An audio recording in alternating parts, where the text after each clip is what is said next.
Musika zuzenean telebista saioa Iruñera etorri da gaurkoan.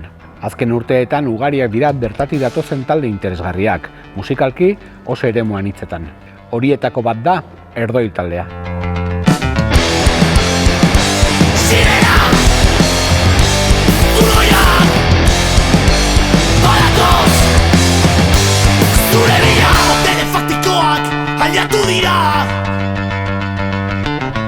Hasi da mutaia! Madrilera bidean! Kolpeak eta iraiak! Beñat, Gorriti, Matxi eta Martin dira egun Erdoil taldeko kideak. Taldekide joan etorri asko izan dira azken urte hauetan guztietan, baina hasierako espiritua mantentzen da. Sortu zen 2014an, apirilean hasi ginen elkartzen, gutxi gora bera, eta lehenengo kontzertua izan zen Ilargi tabernan, Donibane, Fernandoren tabernan, eta hori izan zen pekuliar, zen lehenengo kontzertuan gauden gehiago jotzen, ikusten baino, eta hori egon zen elegante. Eta ez dakit, geroztik, 2015an sartu zen Matxi, eta ja dira aldaketa asko, eta ez dakit, onaino. Iparra galdu barik diskatik noiz artera, egon zirela bi aldaketaz izan zirela. Miren abesten zuela eta utzi zuela, Ilarri jotzen zuela basua eta utzi zuela, eta Okari zela lehenengo bateria, utzi zuela eta Matxi orduan. Eta sartu nintzen ni, sartu zinen, egon zelako Garatea, orain Eskabidean dagoen gitarra, eta horregatik eman zen ere estilo aldaketa bat, eta pizka bat igual gogorragoa, eta hori, gitarra... Eta agur bat guzti hori baita. Hori da, agur bat enontzat. Eta somatu zen Imanol sartu zenean, taldeak igual jauzi kualitatibo bat izan zuela musikari dagokionez edo... Bueno, hasieran jotzen nuen gitarra, gero abestu bakarrik eta ondoren hartu nuen bajoa. Inboluzioa izena jarri diote disko berriari, baino taldea eboluzio etengabe batean bizi da. Punkoil etiketa asmatu dute, nahi dutenean, nahi dutena egiteko. Argi daukagu talde bezala, igual etiketen kontua, ez diogula gure musikari inoiz etiketa bat jarriko, ze orain arte izan dugun evoluzioa gerora ere izango da, orduan ez. Eta ez dugu argi estilo bat landuko dugun, eta pertsonalki azten garenean ere musikalki azten gara, eta gure influentziak aldatzen dijoaz, eta duela urte bat esaten genuen, egingo dugu kanta batzuk beste palo, eta orain ditugu beste ideia batzuk, eta hurrengo diska ez da hau bezalako izango, eta egongo da beti evoluzio bat. Gure diska deitzen da involuzioa, kontrakoa. Nik esango nuke ez doala gurekin bat, egiten dugun musikari etiketa edo estilo konkretu, ez dakit estilo konkretu batera nola markatzea edo baizik eta guk gurera joango garela. Beti izan dugu punkoil, L horrekin, en plan hori esaten dugula, egin aldezakegula nahi duguna, deitzen dugu horrela eta fuera. Hori, nik esango nuke punkoil hori dela gure etiketa. Gure etiketa, hori. Eta estiloen nazketa edo.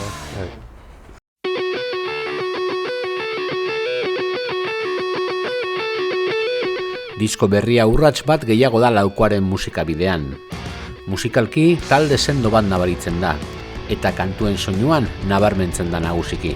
Diska honetan garatzerako orduan kantak eta horrela izan dugu beste enfoke bat, eta gure enfoke izan zen kantuak gutxi gora bere egin, baina garapen prozesu gehien egon zen estudioan, eta orduan erabaki genuen 2 hilabetez estudiora sartzea, eta hortaz laguntza asko eman zigun ere Junenek, eta guztion artean gauzak probatzen eta hola erabakitzen genuen momentuan ze aukera guretzako aukerarik hoberen, eta horregatik badago lanketa askoz gehiago besteekin konparatuz. Plania adibidez, oroitzen naiz txikiagoan nintzenean nire lehentasuna zera bateriarekin geroz eta gauza konplexuagoak egitea, eta horrek ez zuen inolako loturarik bestek egiten zuten edo zituzten ez dakit ritmoekin edo musikarekin, eta naiz eta igual disko honetan badaude bateria detaile zehatz batzuk hasi nahiko guapos, nola zentratu naizela gehiegi hauek egiten zutena nola errespetatzera edo jarraitzen. Kantuen ideia hori da, azkenean idei potente bat, base potente batekin, eta hori konjuntua potente izatea. Nahi eta esatean, uste dut, diska ulertzen dut baita, izan dela pixka bat nasketa lehenengo eta bigarren disken artean, zeren dauka puntu arraro hori batzutan abesti batzuk, baina baita dauka lehenengo diskoko xarma o ez dakit zer esan. Enpastea, igual, enpastea, bigarren diskan nabaritzen da. Edo makarra, ez dakit. En plan, Nik kanpotik ikusten dut, nahiz eta evoluzio bat izan musika inguruan, beti mantentzen dela, nola, identitate hori erdoien dela disonantzia horiek ez, daudela disonantzia batzuk beti hiru disketan, nahiz eta estiloa ezberdina izan. Eta hori bai ikusten dela diska guztietan. ja, bueno, hasi nintzenean, ni ez nekien, ez da hasi nintzela ni abesten. Baina, oza, nire ahotsa baita joan da aldatzen, ez dakit supongo aldatuko dela baita, o ez dakit aldatuko den edo ez. Baina bai, diska honetan, eman diogula garrantzia bai, en plan, ahotsari garrantzia ahotsari, pues, mezua gehiago helarazteko. Julen Urtaiz arduratu da Inboluzioa diskoa grabatzeaz. 2 hilabetez aritu dira Sound of Siren estudioetan, kantuak borobiltzen eta grabaketa lanetan. Egia esan, lanketa hori izan zen zuzenan. Julen, justu eta zerretzen zela pila bat, iristen ginen horra, eta Julen, kagoen dios, hemen ezakigu zer egin, eta Julen beti lagundu digu, en plan, abesti horiek, en plan, eta arreglo horiek egitera, ez?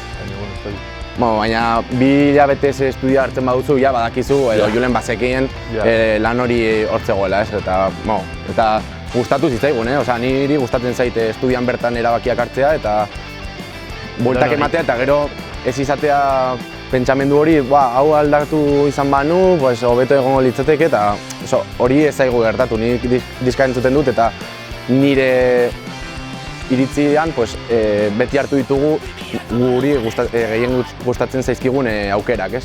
Eta baita esatea, Julenekin baita genituela eztabaidak, ez? Zeren bera esaten zigun, igual hau hobeto egin horrela, ez? Eta gu, kagoen dios, baina ni nahi dut horrela, baina esaten du, baina ez, kagoen dios, igual horrela geratuko dela hobeto, ez? Eta getazka horiek eduki ditugu, baina ni uste dut baita, en plan, sanoa dela, ez? Berak bere ikuspuntua ematea, eta berari baita berak ematea garrantzi asko de, ostia, diska hau nahi dut horrela ateratzea edo nahi dut ongi ateratzea, eta gatazka horiek edo, no sé, diskordia horiek, ez dakit, uste dut baita positiboa zidela. Nik ez nuke esango erdoien soinua dela, esan dugun bezala hori aldatzen joango da, baina diska hontarako egin dugu nahi genuena.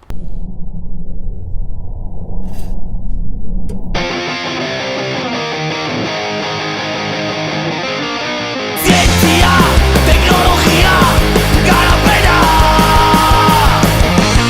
depresioa, antsietatea, buruilketa, harreman naturalen katibutasuna, saretan itxuraren garrantzia.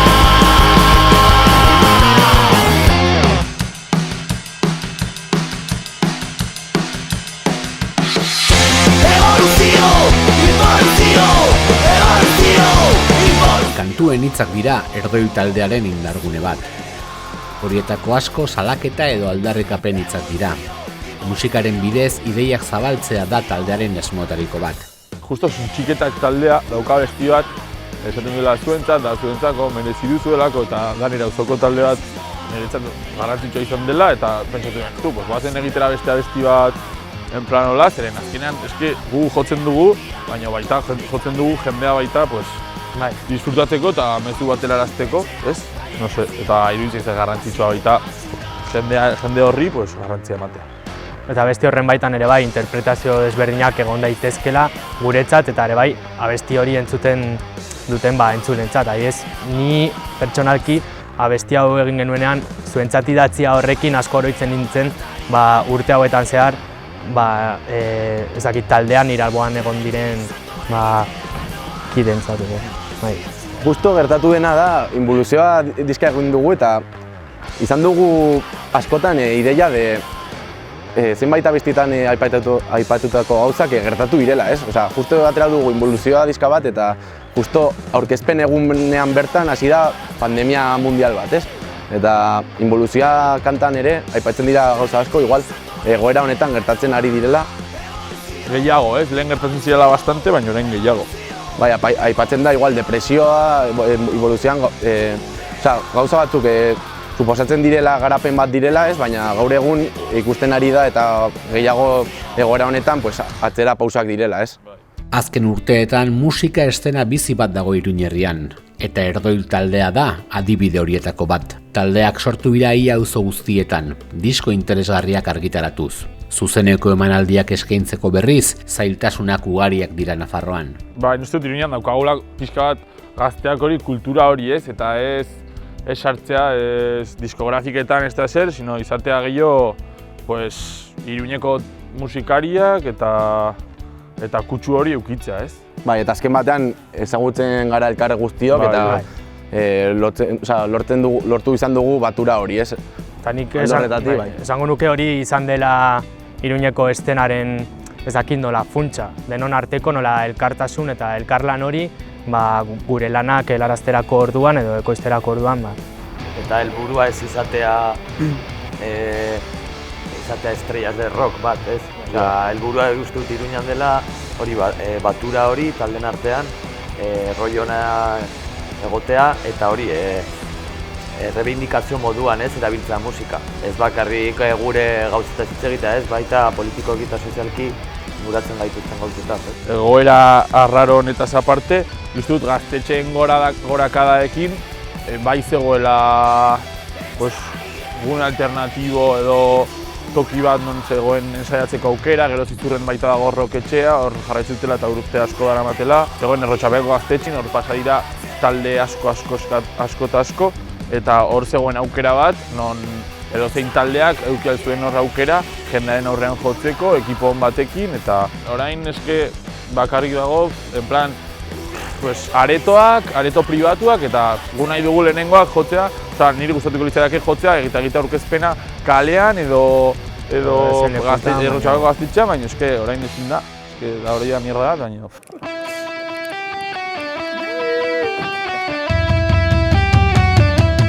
Inboluzioa diskoa Itoiz taldearen elurretan kantu moldaketarekin amaitzen da. Itoizek 80. hamarkadan egindako kantua moldatu dute, eguneratuz, eta taldearen eremuetara ekarriz.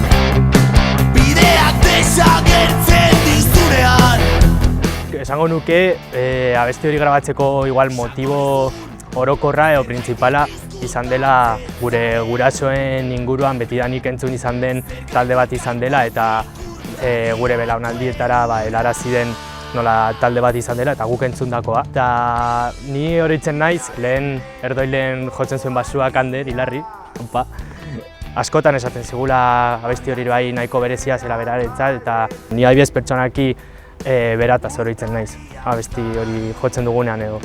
Bai dela pixka bat mantsoago ez gurea. Bai da mantsoago. Bai da mantsoago, zeren Itoizena jotzen dute toda hostia, baina dauka distortzio gehiago, gero hotxa da, oiuka o esango nuke, fuerteago, eta gitarrak, gitarrak badukate bere protagonismoa eta punteilloren bat, ere bai, eguneratua ez, pizka.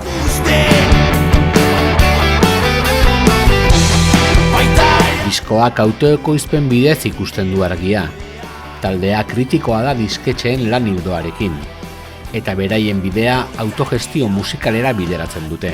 Pertsonalki ikusten dute disketxeak duela urte asko zentzua galdu zutela eta Euskal Herrian batez ere egiten dutena da talde nahiko berriak hartu gero haiekin dirua lortzeko eta azkenean gu ez gaude historio haietan eta ez dizute laguntzen, ikusten zaituzte produktu bat bezala eta egia esan erabiltzen zaituzte. Eta gero dirua ematen ez duzunean hartuko dute beste bat eta izango da la rueda del hamster eta hori. Iten dugu musika azkenean helarazi dezakezula disketxe batean egon ala ez. Eta gugu mediak bat ditugu hori ekoizteko zergatik ez egin horrela, ez?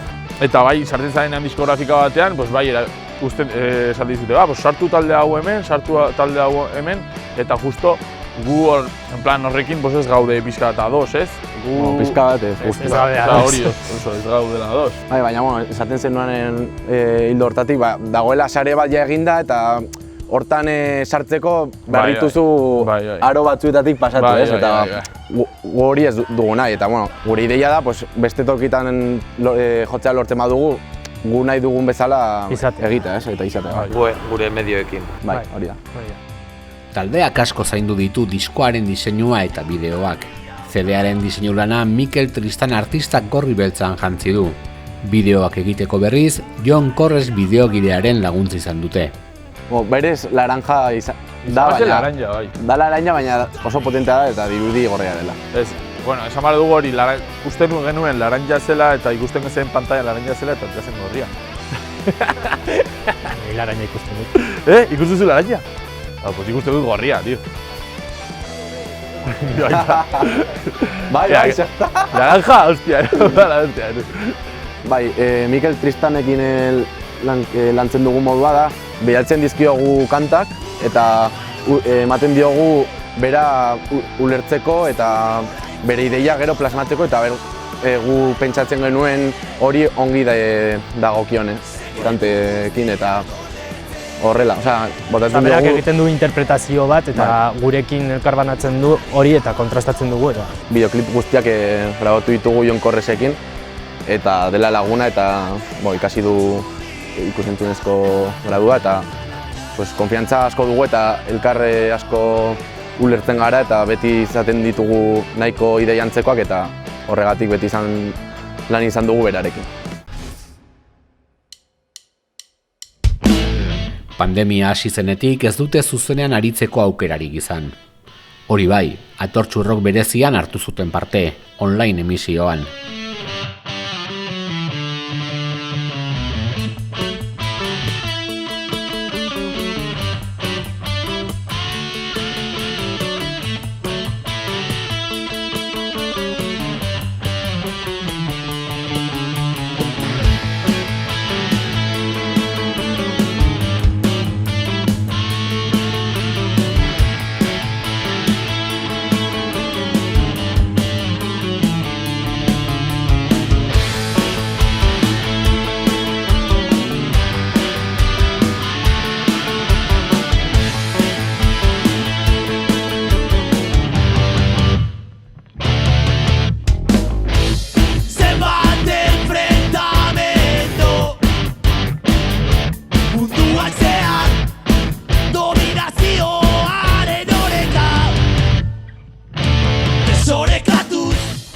Horretzera ez justo komentatu zigutenean, kuarentenan ginen, edo bizpairu aste kuarentena hasi zenetik ez. Eta, klaro, guk momentu horretan ez genekien pandemiak izango zuen impactu hori edo gizartean izango zuen, incluso, sistema, izango zuen eragina. Eta gu pentsatzen genuen, benduan, ziurrenik dena normala egongo dela, no seke, eta Atortxun joko dugula, eta azkenean, ez. Baina, bueno, esperientzia moduan, polita. Baita ikusten dugu nola Atortxu, nola, un punto de meta, jo behar dugu Atortxun, izan dara super garrantzitsu Atortxun jotzea, eta en plan sentsazio hori nik ez dut eduki, zen izan da beste modu batez. Eta esan duzun kontura, Dispertsoaren aurkako kontzertua izatea eta hori baita garrantzia eman behar zaio. Igual que jotzen dugu, gaztetxeen aldeko kontzertu bat, edo amnistiaren aldeko beste kontzertu bat, edo normalean jotzen dugu hor.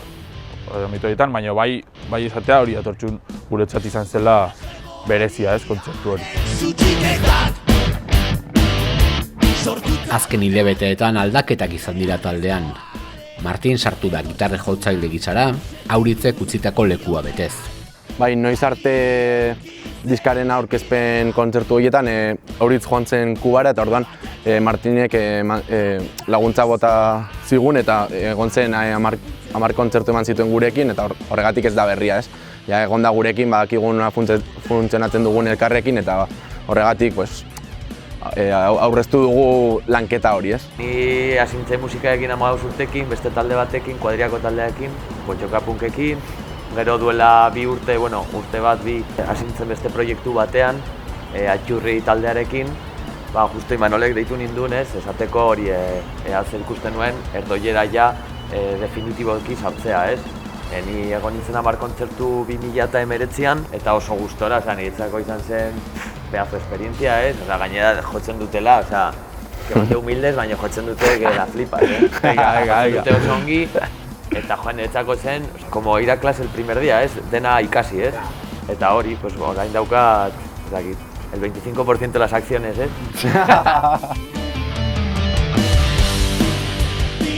Aurrera begira, zuzenean aritu nahiko luke Lauko nafarrak. Bitartean, ensaiatzen eta konposatzen jarraitzen dute, garai hobeen esperoan. Igual kontzerturen bat egingo dugu, ez? Bai, ziurrenik hori. Daukagu zerbait pentsatu da, eta, hemendik gutxira igual zerbait esanen dugu. Eta beste aldetik, ensaiatzen gaude, ez dela gutxi. Azkenean, egoera honetan, ezin dira kontzertua jo, te queda edo grabatu, edo konposatu, eta grabatu. Baina gero eta gehiago konposatu, gero kontzertua iristen den egunean, daukazu kanta metaketa bat, azkenean akumulatzen zaizkizu.